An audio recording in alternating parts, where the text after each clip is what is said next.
தானியேலின் தீர்க்கதரிசன புஸ்தகம் 9வது அதிகாரம் வசனம் 14 சத்தத்தை உயர்த்தி வாசிக்கலாமாக. தானியேல் தீர்க்கதரிசிய புஸ்தகம் 9ஆம் அதிகாரம் அதனுடைய 14ஆம் வசனம். ஆதலால் கர்த்தர் கவனமாயிருந்து அந்த தீங்கை எங்கள் மீது வரப்பண்ணினார். எங்கள் தேவனாகிய கர்த்தர் தாம் செய்து வருகிற தம்முடைய கிரியைகளில் எல்லாம் நீதி உள்ளவர். நாங்களோ அவருடைய சத்தத்திற்கு செவி கொடாமற் போனோம். அல்லேலூயா. பாருங்க, இங்கே தானியேல் தீர்க்கதரிசி தேவனிடத்தில் உபவாசித்து ஜெபிக்கிறார். 70 ஆண்டுகளுக்கு பின்பாக எங்கள் தேசத்தை நீர் திரும்பவும் விடுவிப்பீர் என்று சொன்னீங்களே, நீர் உம்முடைய செயலில் நீதி உள்ளவர் ஆண்டவரே, நாங்கள் தான் செவி கொடாமல் போனோம் என்று சொல்லி தானியேல் கர்த்தரிடத்தில் முறையிடுகிறதை பார்க்கிறோம். கர்த்தருடைய செய்கைகள் எல்லாம் நீதி உள்ளவைகள். ஆமென். சங்கீதம் 111ஆம் சங்கீதத்தின் 7ஆம் வசனத்தில் பாருங்க, அவருடைய கரத்தின் கிரியைகள் சத்தியமும் நியாயமுமானவைகள், அவருடைய கட்டளைகள் எல்லாம் உண்மையானவைகள். பாருங்க, தேவனுடைய செயல்கள் முதலாவது நீதி உள்ளவை. நீதி உள்ளவை.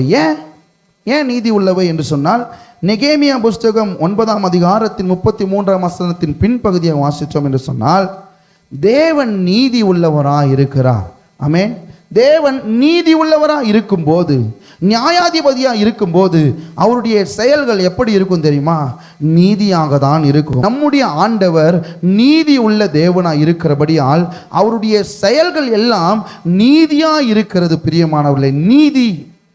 ஆமென், ஸ்தோத்திரம். உண்மை உள்ளவைகள், நியாயமானவைகள் நாம் புரிந்து கொள்ளணும். ஏன் இதை புரிஞ்சு கொள்ளணும்? இன்றைக்கு சபை விசுவாசிகள் சில பேர் தவறாக புரிஞ்சிருக்கிறாங்க.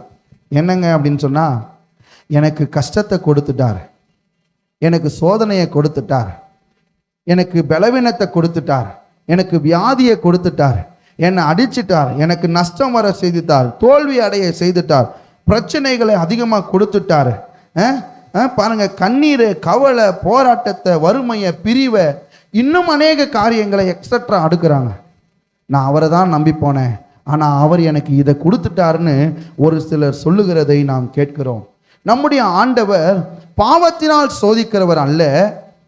நம்முடைய ஆண்டவர் நம்மை தண்டிக்கிறவர் அல்ல. சும்மாவே யாரனா அடிக்க முடியுமா? சும்மா ரோட்டில் போகிறவனை போய் அடிக்க முடியுமாங்க? தப்பு செஞ்சால் கண்டிப்பாக என்ன வரும்? தண்டனை உண்டு. அது நீதி. நாம் அந்த கட்டளையில் நடக்கலை என்று சொன்னால் அதற்குரிய தண்டனை நமக்கு வருகிறது. அந்த கட்டளையை நாம் நிறைவேற்றுவோமானால் அதற்குரிய ஆசீர்வாதம் நமக்கு உண்டாகிறது. எனவே தேவனுடைய செயல்கள் நீதி உள்ளவைகளாக இருக்க நாம் என்ன சொல்கிறோம்? அந்த ஆண்டவருக்கு கண்ணே இல்லை, ஆண்டவர் என்னை சோதிக்கிறார். மனுஷர்கள் இன்னைக்கு தவறாக புரிந்திருப்பது போல நாம் புரிந்து கொள்ள வேண்டிய அவசியம் இல்லை. ஒருவேளை உங்கள் குடும்பத்தில் பிரச்சனை, வறுமை, பிரிவு, போராட்டம் இருக்குமானால் கர்த்தர் எனக்கு கொடுத்தாருன்னு நினைக்காதீங்க. அதில் நம்முடைய மிஸ்டேக் இருக்குது என்பதை நீங்கள் புரிந்து கொள்ள வேண்டும். ஸ்தோத்திரம். தேவன் நீதி உள்ளவர், ஆகையால அவரை கேள்வி கேட்க விட மாட்டார். வசனம் வாசிக்கலாம். கலாத்தியர் புஸ்தகம் 6ஆம் அதிகாரம் வசனம் 7 நாம் வாசிக்கலாமே. கலாத்தியருக்கு, மோசம் போகாதிருங்கள், தேவன் தம்மை பரியாசம் பண்ண ஒட்டார். மனுஷன் எதை விதைக்கிறானோ அதையே அறுப்பான். மோசம் போகாதீங்க என்று ஆண்டவர் சொல்லுகிறார். மோசம் போகாதீங்க. ஐயோ, கர்த்தர் கொடுத்தார்னு சொல்லி மோசம் போகாதீங்க. இல்லது பிசாசு கொடுத்தான்னு மோசம் போகாதீங்க. அங்க வசனம் அழகாக சொல்லுகிறது, மனுஷன் எதை விதைக்கிறானோ அதையே அறுப்பான். ஆகையால என்ன பண்ணக்கூடாது? நாம் மோசம் போகக்கூடாது. கடவுள் மேலேயும் சாத்தான் மேலேயும் பழி சொல்லிட்டு, இவன் என்னை இப்படி பண்ணிட்டான், ஆண்டவர் அவன் கையில் ஒப்பு கொடுத்துட்டாருன்னு சொல்லி நீங்கள் மோசம் போகாதீங்க. நீங்கள் நன்மையை செய்தால் உங்களுக்கு நன்மை வரும். ஏன்? நீதி உள்ள தேவன் ஆகையால் அவர் நீதி செய்கிறவர்.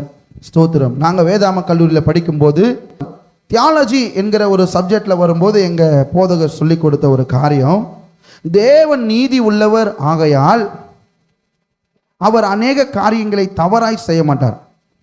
பாவம் செய்கிற ஒருவனை தேவனால் ஆசீர்வதிக்கவே முடியாது.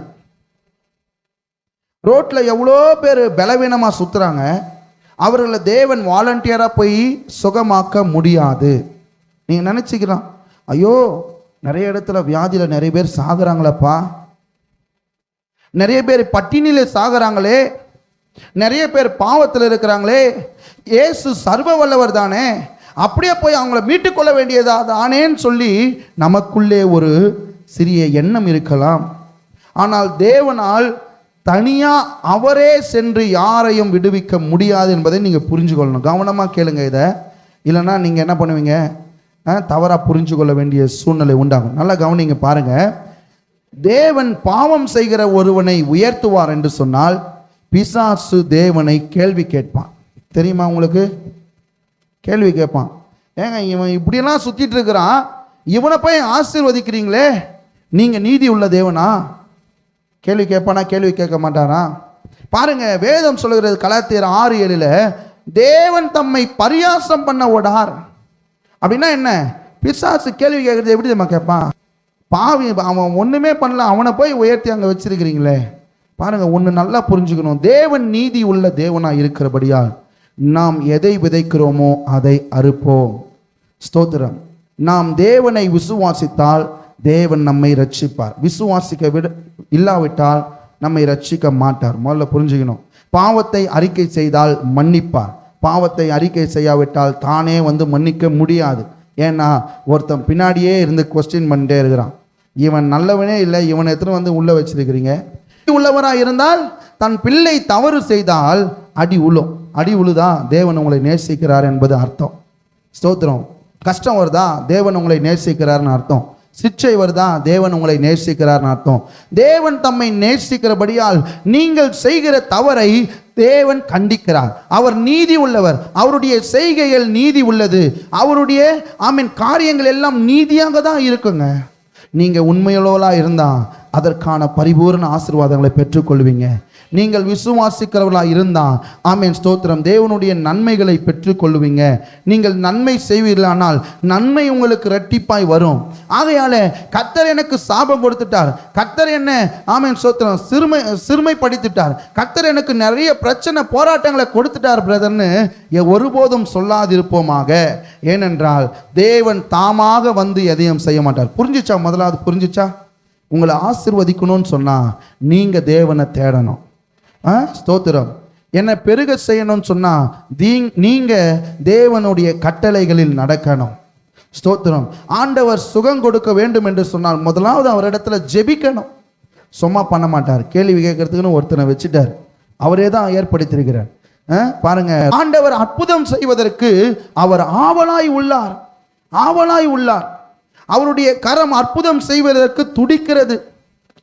அவர் நீதி உள்ளவர். ஆகையால டைரக்டா உங்களுக்கு அற்புதம் செய்ய முடியாது. நீங்க விசுவாசித்தா உங்களுக்கு அற்புதம் நடக்கும். நீங்க நோக்கி கூப்பிட்டா உங்களுக்கு செவி கொடுக்கப்படும், நீங்க தட்டினா உங்களுக்கு திறக்கப்படும். அல்லேலூயா, அல்லேலூயா. நீங்கள் தேடினால் கண்டடைவீர்கள். இதுதான் தேவனுடைய நீதி. ரோட்ல போறவனை போய் உடனே அற்புதத்தை செஞ்சிட மாட்டார், அவன் விசுவாசித்தாதான். கடந்த நாளில் ஒருத்தருக்கு அதான் நான் உங்களுக்கு ஏற்கனவே சொல்லியிருக்கிறேன், முடிவெற்ற கடையில் போய் நிற்கும் போது ஏதோ ஒரு சம்பவத்தை பேப்பரில் படிக்கிறாரு. ஐயா, இந்த கடவுளே இல்லை போலையா, எத்தனையோ பேர் வியாதியில் சாவுறாங்க, பசியில் எத்தனையோ பேர் சாவுறாங்க, கடவுளே இல்லை அப்படின்னு இந்த முடிவெற்றவர் வந்து அந்த அந்த கஸ்டமர் இடத்துல சொல்கிறார், முடி வெட்டிகிட்டே சொல்கிறார் கடவுளே இல்லை. ஆனால் அந்த கேட்டுட்டு இருக்கிறவர் யார் தெரியுமா? ஒரு பாஸ்டர். அந்த பாஸ்டர் சொன்ன காரியம் என்ன தெரியுமா? இந்த ஊர்ல முடி வெட்டுறவனே இல்லைங்க அப்படின்னு சொல்றாரு. முடி வெட்டிட்டே இருக்கிறார், பின்னாடி முடி வெட்டுறவர் வெட்டிட்டே இருக்கும்போது சொல்றாரு, இந்த ஊர்ல முடி வெட்டுறவனே இல்லைங்க. தோ நான் தானேங்க உனக்கு முடி வெட்டிட்டு இருக்கிறேன், என்னையா நீ இப்படி சொல்றேன்னு. அதுக்கு அவர் சொன்னாராம், நீங்க தான் முடி வெட்டுறவங்க இருக்கிறீங்க, பாருங்க ரோட்ல பரட்ட தலையா எவ்வளோ பேர் சுத்துறாங்க பாருங்க.